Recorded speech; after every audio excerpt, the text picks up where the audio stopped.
Welcome to the Journey Podcast, a show dedicated to health, wealth, and happiness. Join us on the journey as we explore the world your health and wealth make possible.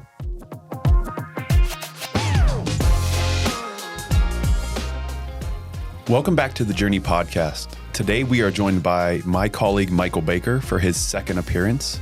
Michael, welcome back. Happy to be here. Great. Just thinking about this, the first thing that popped into my mind is like when on the SNL, when someone gets the 5 hosting appearance jacket. So I'm sure you'll get to that pretty soon. Fantastic. I hope it's green and I get one every couple of years. Yeah, there's a few thoughts that run through my head, but just kind of funny. Great. Well, I think what we're going to talk about today is a little bit of where we left off on the first episode that we did in this podcast. And it's really kind of integrating those 4 pillars that we talk about at the firm and we've talked about with guests since then: spiritual, mental, physical, and financial. And really looking back to those guests and bringing forward some of the thoughts, perspectives that they provided and integrating that back into what we are doing at Journey when it comes to financial planning and really financial wellness as a whole. The first thing I would really like to start off with, and this is going to be a little cliche, is a quote. Something that has really resonated with me from one of my favorite humans, Kevin Kelly. Kevin Kelly was the founder of Wired magazine. If you remember that commercial, one of the most interesting humans in the world, first person hired on the internet, was cycling around in the 70s on a bicycle in Afghanistan. Has done everything and anything. But I'm going to start with this quote because I think it's really going to set up the conversation for today. All the greatest prizes in life, in wealth, relationships, or knowledge come from the magic of compounding interest. By amplifying small, steady gains, all you need for abundance is to keep adding 1% more than you subtract on a regular basis. And I think really when you pull on the idea of compounding interest, for example, and then apply that to all of those pillars we talk about, and I think that really sets the tone for the conversation. So I want to pivot that back and just tell me, what do you take from that quote and how does that set up what we're going to talk today about what you do at the firm in that planning process and really financial wellness broadly? Yeah, absolutely. Well, first and foremost, I just want to say how fun it's been to see kind of the development of the podcast. I think the guests have been great and you've done a great job. So excited to be here and rehash some of that. But going back to the quote, when we think about compounding interest, oftentimes we think of that exclusively related to money. But the reality is it doesn't matter what you do, whether it's time you spend with your kids, money that you put into an investment account, time you spend, at church or, working on your mental health with a therapist or whatever it might be, investing the time and getting 1% better every day, the impact that has on all aspects of your life over a long period of time is truly remarkable. People have a tendency to overestimate what they can do in a short period of time and significantly underestimate what they can do over a long period of time. And what we try to do is help people understand that you're not going to be able to make changes to many of the things that are really important to you over the next week. But if we can give you the tools and we can set a roadmap for you to feel comfortable and confident about your ability to make changes over a long period of time by making small decisions one day on to the next, the end result is going to be a place where you feel a lot better about where you are and a lot more confident about your ability to make those changes moving forward. Yeah, I think that is great. And I really do stick to that idea of 1%. Getting 1% better every day in anything you do usually leads to the outcome you're looking for. And I want to pull that back to financial wellness and really thinking about the guests we've had on the show, Brad and Drew and Sarah, touching on really the key components, for example, of mental health or physical health or spiritual health.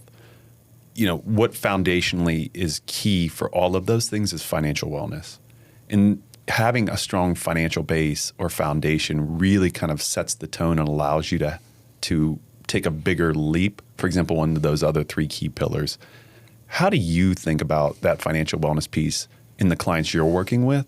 And what have you seen that having that strong foundation, has it opened the door or allowed them to explore those other components? Yeah. Well, I think what's important is that all four pillars are inextricably linked, right? Financial wellness is going to give you the means and the opportunity to invest in yourself, whether that be investing in personal training, therapy, coaching, any number of different things. Having the financial means to be able to support those endeavors is really important.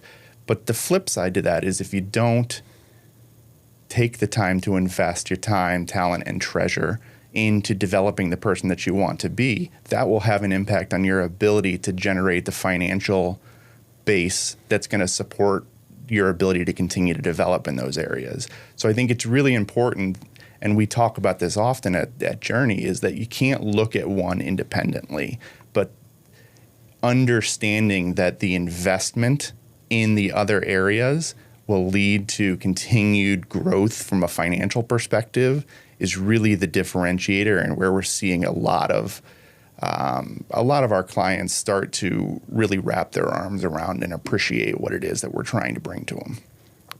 Yeah, and I want to touch on one thing you just mentioned is the capability or the capacity for growth when you start to invest in one of those or another, and then more importantly, the impact long term. We had Dr. Brad Patton on. He talked a lot about that shift from reactive medicine or health to proactive medicine or health, meaning let's look at where you are now and what can we get out in front of much earlier on. And when you take the lessons or some of the things he shared, exercise, nutrition, proactively going to see the doctor before something happens. How do you take those components and what he's talking about and then bring that specific piece of physical health into the financial wellness perspective? One thing I think about, of course, is insurance and that planning process. But could you kind of extrapolate that and go in a little bit more detail about that connection to those two and bringing it back to the financial wellness bucket? Yeah, when we think about the impact of physical health on finances, there have been studies where they've looked at how does your physical health impact your ability to generate income, right? And one of the studies have showed that exercise, meaning roughly 3 days a week, leads to 6 to 10% higher income, right? So those who regularly exercise are able to generate a significantly higher income, right? On average, up to $6,500. And so when we think about, encouraging folks to do that, right? They come to us and they think investing is a very specific thing, right? Wealth management, we're going to talk about investments, so on and so forth. But when we encourage them to invest their time in, focusing on their health, that's going to translate into better mental health. You're going to show up and you're going to be more successful at work. And so when we think about the planning process, what we want to do is make sure that they're not just there to have a conversation around what their portfolio looks like. We're going to begin that financial planning process with getting an understanding of what's important to them, what are the components of their life that are going to drive the ability to achieve their goals, and then how do we help them think about using their means to support those various aspects of their life. And by taking all of that into consideration through the planning process and getting them to focus on what's important, it shifts the conversation away from strictly financial and really helps them focus on, what is their mission, what's their vision for the future. Not only invest on the financial side of things, but also investing their time and investing, their talent and assisting those around them and getting better as well. Yeah, I think that's very thoughtful. One of the words you mentioned that is kind of family vision or personal vision, however you want to think about that. I know that is incorporated in our plan at the firm, which is maybe a little bit unique or different. And it really makes me think about a book that you and I both love, Die with Zero by Bill Perkins. And there's a chart that I speak to and use. I know you do the same. And what it does is reflects on people's wealth as they get older. The idea being that if you do all the things in the plan and take the right steps, your wealth is going up. But as you get older, if you're not focused on that physical health bucket, right, like the propensity of or capacity and capability of the things you can do is kind of going the other way. So at some point there's a inflection point together, but eventually if you're not doing those things to invest in your physical health, it really starts to separate. And that gap between being able to take that incredible ski trip or, go hiking in the mountains out west for 7 days, right? You have the money and the capability in terms of financially, but you don't have it on the physical set. And how do you take that idea and translate that back to clients so that they understand, to your point originally, none of this is mutually exclusive? Yeah, I think, again, oftentimes the conversation is so focused around saving and building this nest egg that's going to support this idea of what retirement in the future might look like. But the reality is if you're not able to do the things you want to do physically, whether that's taking trips, spending time with your grandkids and really engaging with them, whatever it looks like to you, if you're not physically capable of doing it, what's the purpose of saving all of this, right? We talk about the difference between health span and lifespan. I would rather live 90 really good years than live 100 with the last 10 being miserable and not being able to do. I might have all the money in the world, but if I'm physically unable to do anything that allows me to enjoy my life, what's the point? So, we always try to balance the now versus the future. And I'm certain we'll dive into that a little bit later, but really helping them understand when you structure what your goals and objectives are, don't just isolate that out into the future. It should be informed by the things that you can do today, which sort of goes back to what we talked about earlier. If you get 1% better, what can you do today that's going to have an impact and lead to the successes that you're looking for 20, 30 years from now? Yeah, and I want to touch on kind of a couple of the things that our other guests said, but I do want to hit on one item you just mentioned, and it's something I think a lot about. I think in the advice space, in the planning space, to your point, a lot of it is based on, 10, 20, 30 years down the road, right? You have someone that comes in, they're 35, they're 40, and you often in the advice space, we're talking about when you retire at 65 or 70, what are you looking for? What do you want? Which is a critical component. But what I want to speak to is what you said about right now, right here. And something I think we do at the firm is, no, you should take this trip, or you should sign up for this class, or you should do that. Spend the money now because you have the capacity to do it, and then we'll think about, how you will be in the future. So can you tie those two together for me? Because I think that is thinking a little bit different. Yeah, well, to use a financial term, we talk about return on investment, right? So $1 invested today, we expect a certain amount of return on that. And I don't think we apply that to the experiences that we create for ourselves in life, right? You and I both know what you're able to do now, whether it's climb a mountain, go on a safari, whatever it might be, you're likely to enjoy that more at 40 than you might at 65 when a lot of people think about retiring. So return on investment is not strictly financial, right? It's a return from a spiritual standpoint, from a mental health standpoint, from a physical standpoint. And so that's really how I think about it is you need to invest today in being the person you want to be today, because if you do that, you're not going to look back at 65 and say, what if, right? Getting to 65 with a pile of money, it's going to give you the means to do a lot of things, but what did you give up along the way? And what return on investment are you going to get at 65 compared to what you might have gotten at 40? Yeah, that's great, right? That term ROI and what it really means. And, when people think about return on investment, it's often how quick can I get that investment back? And I think that is a hard thing that I have seen is getting people to think about, what you're putting in now, may get a quick return, but at some point that ROI could be way down the road. And I think you just said it. There's an amazing paper titled by, I believe it's Dunn, Gilbert, and Wilson. And the paper is, if money doesn't make you happy, then you're probably not spending it right. And my favorite piece from that, great title for a research paper, but what they talk about in that is experiential purchases and material purchases. And I think you just referenced the idea of experiential purchases, meaning the benefit and the impact that someone gets from that as spending their capital, right? And how can you do it and what can you do it? And why I mention that is leaning into some of the things that I heard from both Drew and Sarah when it came to the emotional or mental health side. Meaning, when you think about your mental health, it kind of a key component for us is thinking, for example, about social, right? The idea of those relationships. And we could cite the research over and over again, how important relationships are and what they mean to people.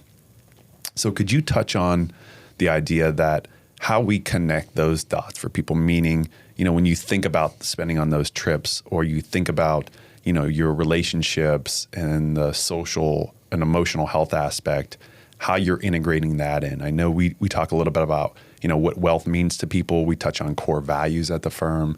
We touch on that vision piece, which I think all of those anchor into things that they spoke about, specifically that, hey, you have to have all these components dialed in when it comes to the relationships with yourself, your family, your friends, and that is an important part, because if not, I know you have seen that and what it means to the financial wellness aspect.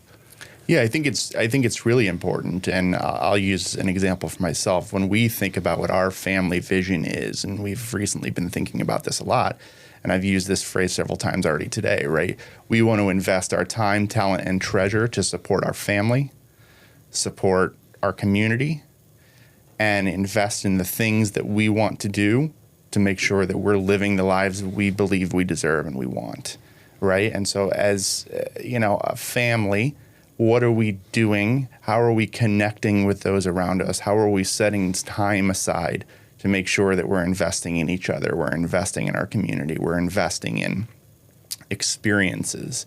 And so, I think it's really important when you think about that level of community. I forget the statistic. I'll kick this one back to you, but the impact of social isolation, right? And we can be isolated when we're surrounded by people. I find a lot of people isolate themselves in their work, right? So you can go to work every day and you can make all the money in the world, and by all quantitative metrics can be super successful. But while your bank account might be off the charts, your happiness isn't even hitting the chart, right? And so when we think about making sure people are engaged, it starts with understanding what's important to them and what they're doing to make sure that they're engaged on that. I would be curious, when you see people that are failing to connect with others, how do you see that factor into their financial life? Yeah, one, I'll go back to you mentioned about stats. I do love stats. Social isolation and loneliness. This is recent data coming from the Surgeon General, who has actually put out for a broader term, a crisis when it comes to isolation and loneliness within the United States. And I think I may have mentioned this in our conversation with Brad, but it's isolation and loneliness is the equivalent of 6 drinks a day or 15 cigarettes in terms of the impact to your physical health, which is just shocking when you think about it and you really, put that into perspective. So bringing that piece back 100% in terms of the impact of relationships. We know, for example, humans are the most social creatures on this planet. There's only 3 other animals that create social, complex social environments as us. I think it's naked mole rats, termites, and some other insect, some, weird piece of it. So of course, that is a huge component. And I think you see that in the way people do, right?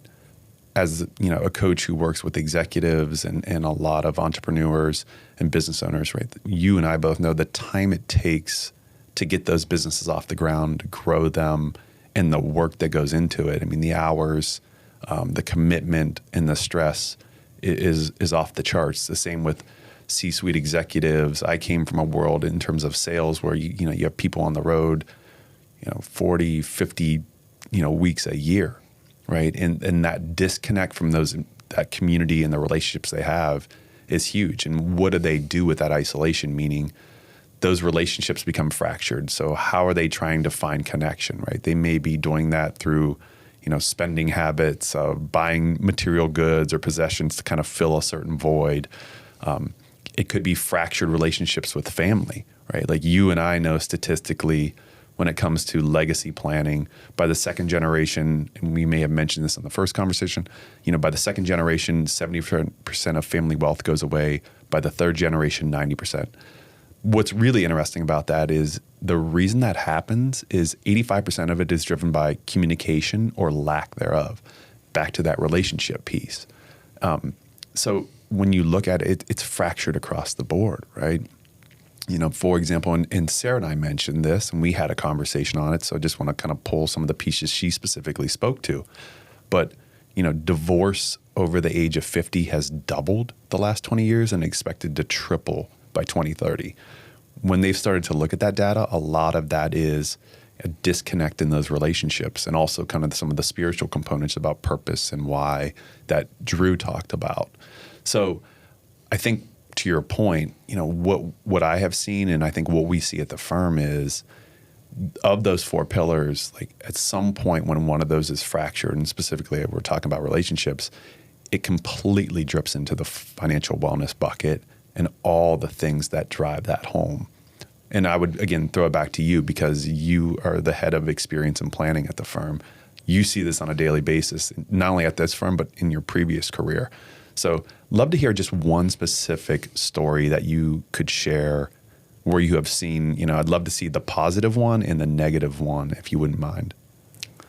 Yeah, getting specific on the spot, that may be tough. But I think what I see often is you have these business owners that have invested 30, 40 years in developing a business, and they've been successful at doing that by all financial metrics, right? And what they've failed to do is invest in their family, invest in their community. And this isn't always the case, but we see it often because the work that it takes to be successful from a business standpoint is so significant. They come to us, they're ready to sell a business, and they don't know what's next, right? So we talk about retirement and people suddenly lose their purpose, right? And so what we ideally seek to do, and I think this is what's really unique about what we're doing at Journey, is what we're seeking to do is help people not just think of it as retirement, but sort of graduating to the next phase of life. Where do you find purpose? How do you prepare for it? Right? And what tools and resources can we place around you to make that transition easier for you? I kind of want to go back to a little bit of what you were talking about. I think what's really interesting is that we're seeing generational shifts. The younger generations are much more focused on something called work-life balance. Now, you and I have talked about this in the past. Work-life balance is an interesting thing. I think it's somewhat of a fallacy. But you'll see, generally speaking, the younger generation values PTO, values the ability to have flexibility where they work, what time they work, so on and so forth.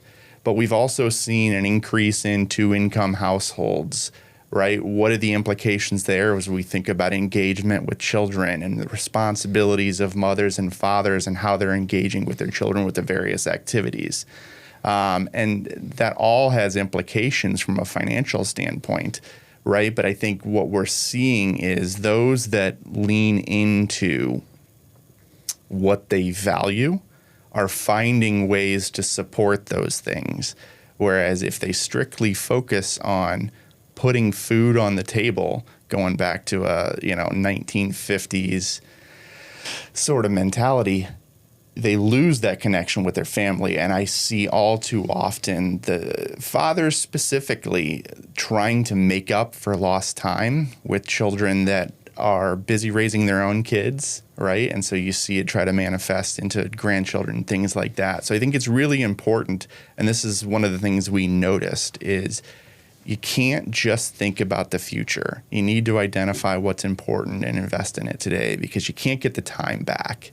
You can always make the next dollar, but there's nothing you can do to bring back yesterday. And if I don't take the time to go watch my kid play soccer because I need to take a meeting with a prospective client, maybe the client signs with Journey, maybe the client doesn't, but my son did have a game and I'll never be able to see that. So I think, again, when we think about clients and we think about the ways that we're seeing the generations change. We're trying to change along with them and give them the tools and the resources to make sure that they're truly invested in themselves and their family. No, that's great. I think that's a wonderful example. I feel that way. I think we had like 5 lacrosse games, 2 baseball games, and sports pictures last weekend while my wife was working, actually. But I want to pull on 2 of those components. One, what you said about the tools and resources, and specifically when you think about all the clients you're working with, how are you presenting those tools and resources to them, and how are you having that conversation and saying, from our planning process, of course, we're going to hit on all the key components, cash flow and, return and investment allocation, and making sure all the I's are dotted and the T's are crossed on your trusts and will.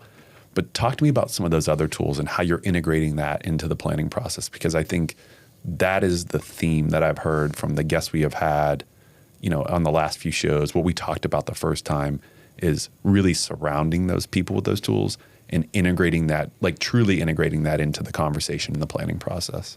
I think that's what's fun about what we're doing, right? I would say we're midstream on making some fundamental shifts to the way that we engage with clients to make sure that they understand all the ways that we can bring value to the relationship.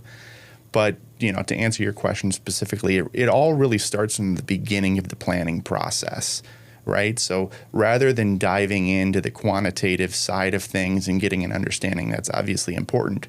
But we ask clients to go through a process where they communicate what are the values that are important to you, how do you define wealth, and what is your family vision statement, right? And when we understand those things, we can then go into a data gathering mode where we understand what the quantitative side looks like, but we can also communicate to them that part of the process, part of the planning engagement is how do we align what you told us from a qualitative standpoint? How do we take your family vision, your family values, and make sure that when you are saving or spending, you're doing so in alignment with the things that you said are important? Because ultimately what we find is oftentimes people can identify values, they can identify vision and mission, but then the actions that they're taking aren't necessarily aligned with that. And so our job in the planning process is to align the vision with the financial side of things, and then provide, serve as an accountability partner for our clients to say, you said this was important to you, right? Just checking in. Did you do X, Y, and Z that we talked about? What was the outcome of that? Do we need to lean more in there? Or are you struggling with that? Adam works with our team. He's the head of coaching and development. Would it make sense to have a conversation with Adam and lean into exploring why this is difficult for you? Or, we have strategic partners like Brad, like Sarah, where we can say, you're struggling from a health standpoint, you're struggling from a mental wellness standpoint. Do you need to talk to somebody about that, making those introductions? So incorporating all of that into a process, right, and focusing on the process as opposed to the product is really, really important. So we focus on that process, make sure people are engaged, serve as an accountability partner, and provide resources as appropriate. Yeah, I think that is really thoughtful. And I think you've segued into one of the things I wanted to talk about with a word you use, and that's action. One of the pieces of the plan is actually a pure takeaway action plan. And I think when you think about an action plan in a broader financial blueprint plan sense, it's really the, hey, did you give us the documentation? We want to look at your spending habits and your cash flows and your current investment statements. But I think when you use the word action, what I hear and I know what I see is that action plan, meaning between now and our next review or conversation, the idea is you've mentioned you want a house up on Lake Michigan, for example. Between now and then, we want that commitment. Are you looking at houses? Have you connected with the banker? Can we help you connect to the bank? that's just one specific example. And I think that level of commitment and integrating that into the plan, because it is a little bit different, right? So if someone comes back to us in 6 to 12 months and says in our review, we check in, did you take the steps we talked about? And for example, the examples you mentioned, did you hire the trainer? Did you, work with the precision health doctor? Did you, take the trip you wanted to take? And between then and now, right, if there isn't that action, that momentum, that movement, then we're thinking about where's the friction, right? And to your point, that is back to that tools piece of, once we identify that friction of why you didn't take those steps, to your point, how can we help you do that? Is it you just didn't feel comfortable, right? And if that is true, how can we help you do that? Do you want to have a conversation? Can we help facilitate an introduction? Do we need to bring in one of our partners? The same when it comes to training or nutrition. Hey, have you made the changes we talked about because of the impact to your healthcare costs, so on and so forth. So just, again, wrapping those tools together, I think, is the key piece in the planning perspective.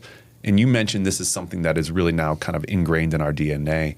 Could you talk about a couple of those conversations you have had with clients and what that feedback has been like in presenting those ideas? Yeah, what's really interesting about it is, again, we want to work with clients that understand and value what we do. But the other thing we understand is not everybody comes to us as this perfect fit for this 4-pillar approach, right? So it starts with educating them about the 4 pillars and, thinking about what we're here to talk about today, which is financial wellness, how we're defining that. Financial wellness is not just getting to the end of the rainbow with the largest pot of money, right? And so what's nice about the conversation is when you start to lay out what those 4 pillars are and how they interact with each other, it opens up the dialogue. It makes people feel more comfortable talking about things that, in a prior life where most of what I did was strictly financial, they weren't willing to talk about. They weren't willing to lean into and share why it's important to them. And so, when we can start the conversation, even before the point of them becoming a client, when you can start the conversation with someone telling, we're a multifamily office dedicated and surrounding the needs of our clients, right? But part of that is investing in the physical wellness, the mental wellness, and the spiritual wellness. What they don't do is they don't ask about all the ways we can help them financially, but they are leaning into, tell me more about that. Tell me, how are you working with clients on their mental wellness or their spiritual wellness or physical wellness? And that's where we have the opportunity to say, we work with Dr. Brad. Precision medicine is something that he's sort of leading the charge on here in Northeast Ohio. We have a partnership with Sarah Saunders. She does a great job working with families that have been through trauma and things of that nature, right? And as people start to understand all the different ways we can work with them and support the needs, not only that they personally have, but that their family has, it opens up the conversation. And when we get back to having a conversation about money, they're in a place where they're ready to place it in the context of that holistic wellness that we really focus on. And that's what's been really fun is, being able to take a different approach while having sort of the traditional wealth management firm in the background that we can use as a tool, as a resource to allow people to do the things that they say are important to them. Yeah, I think that's really thoughtful. And one question I do want to ask you is you have a long background in this business in terms of financial advice and planning. And joining the firm here at Journey, you and I work pretty closely.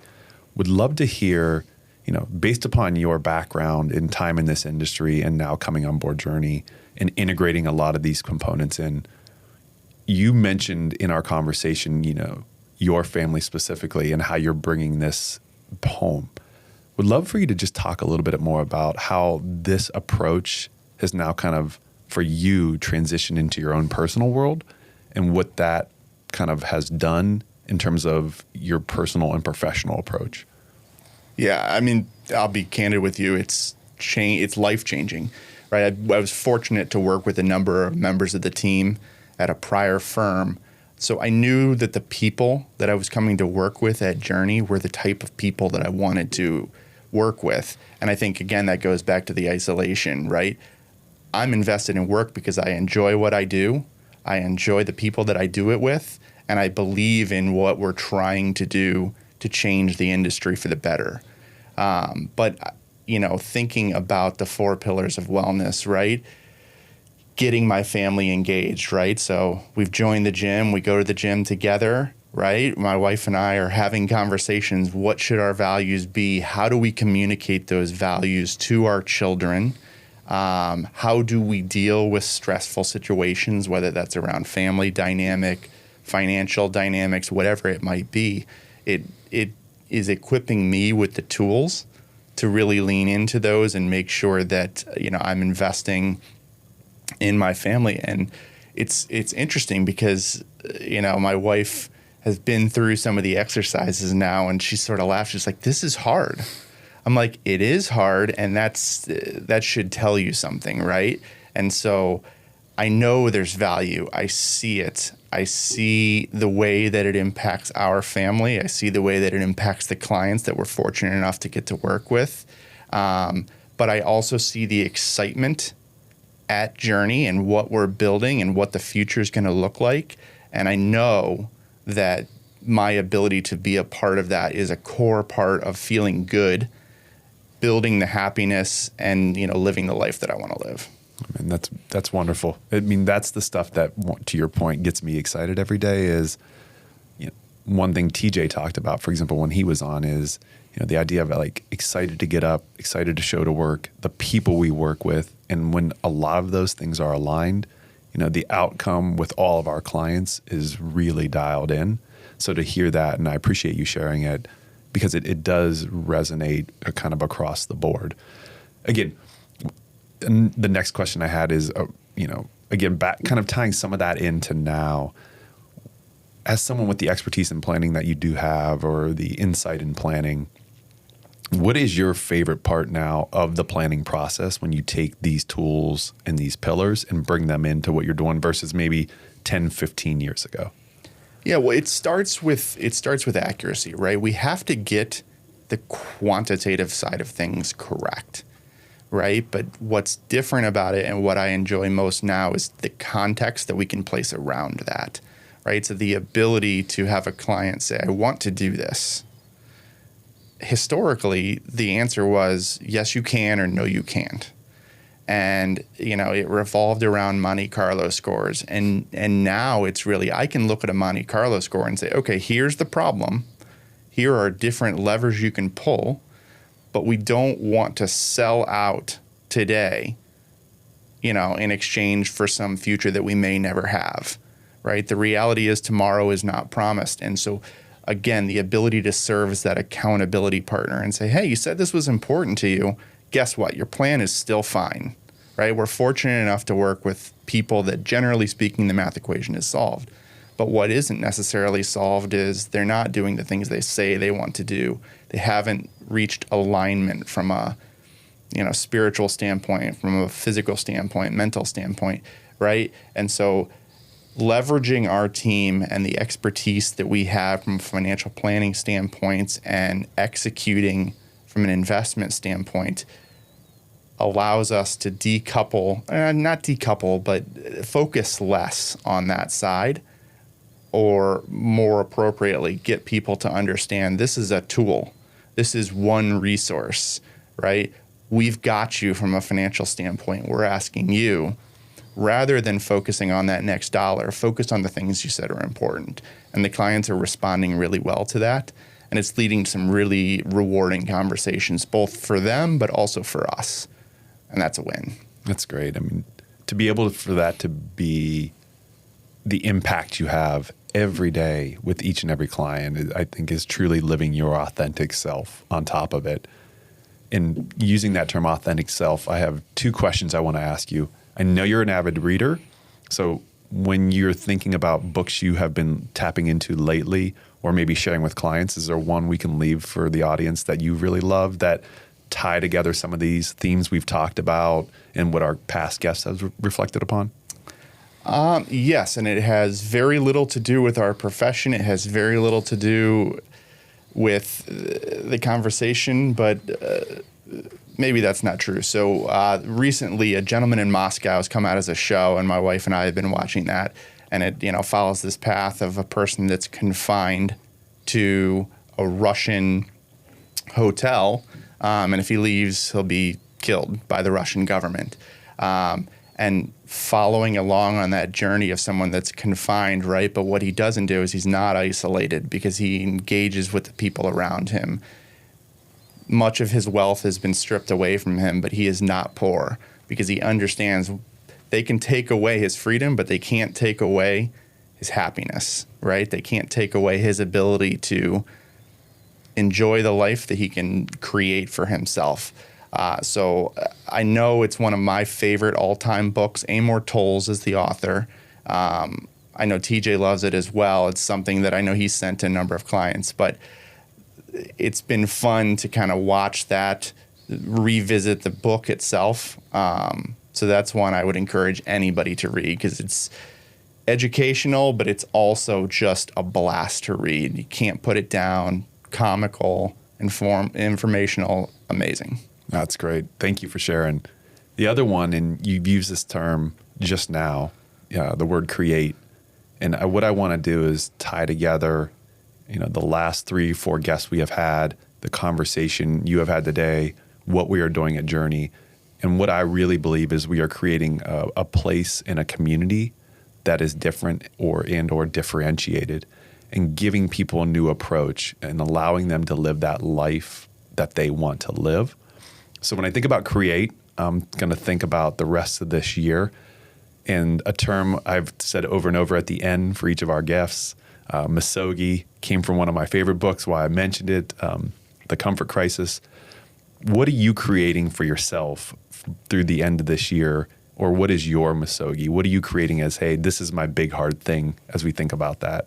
Yeah, so we've talked about it already. My wife and I are in the process of sort of laying out what is our vision, what is our mission, what are our values, and what are we going to do to invest in those? And I think, when we get to a place where we feel really comfortable with that, finding a way to communicate that to an 11-year-old and a soon-to-be 5-year-old, right, that presents its own challenge. But what I know is if we are able to be clear about what our purpose is and we're able to communicate what our values are, we're going to have children that approach the world in a way that allows them to do the things that they find valuable, right? You talked about how money seems to disappear from one generation to the next, and that comes down to communication.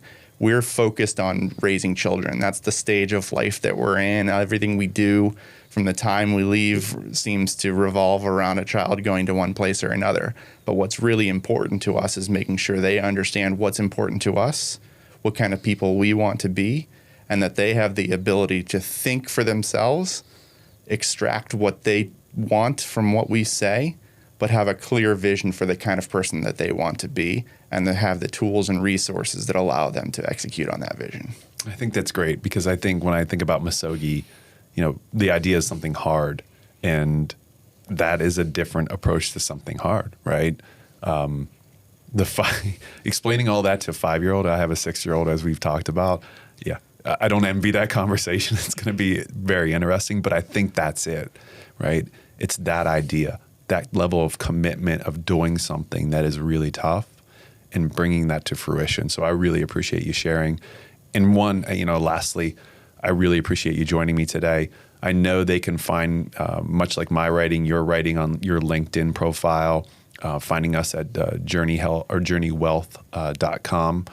And I also would like to close out that in our next episode, you'll have Sean Ward joining yourself specifically to kind of touch on a little bit more of that planning and a little bit more of that finance aspect and how that all ties together for Sean's own personal life. So again, thanks for joining me. Anything else you want to share before we close out? No, I appreciate the time today. I think it's, again, really cool to see the growth of the podcast. I'm excited about what we're building at Journey. And I know the conversation with Sean next week is going to be fantastic. What he's doing with small and mid-sized business owners is truly unique. Excited to give him the opportunity to share that and extract, and let him talk about how he landed in a place where he is helping that group that has historically kind of been neglected by a lot of the other investment banking firms here in Northeast Ohio. So excited about that. Appreciate the time today, Adam. And let's keep going. Great. Appreciate it. Thank you. Join us next time.